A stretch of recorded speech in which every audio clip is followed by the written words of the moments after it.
DPD PDI Perjuangan Nusa Tenggara Barat menekankan kepada para calon legislatifnya untuk memperkuat saksi di TPS pada pemilu 2024.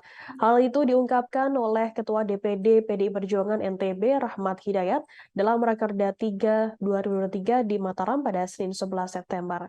Rahmat mengingatkan soal ketaatan dan loyalitas kader terhadap kader menjadi modal dasar berpartai. Rahmat meminta kader, pengurus, termasuk para bacalek untuk tidak leha-leha mengingat kalender pemilu 2024 kian dekat.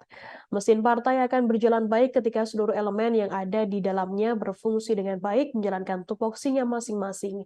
Dengan demikian, Rahmat optimis seluruh target yang telah dibebankan DPP PD Perjuangan di NTB akan direalisasikan.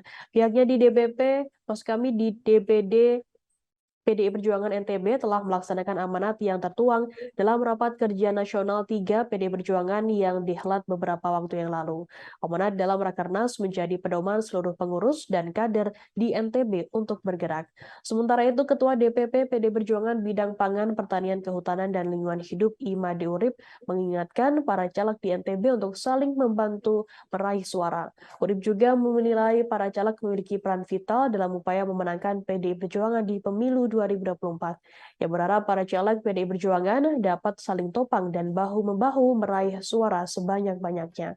Dalam arahannya, Made Urip menegaskan bahwa agenda rakerda yang dijalankan setiap pengurus daerah memuat pesan strategis, apalagi menjelang kian dekatnya kalender pemilu 2024.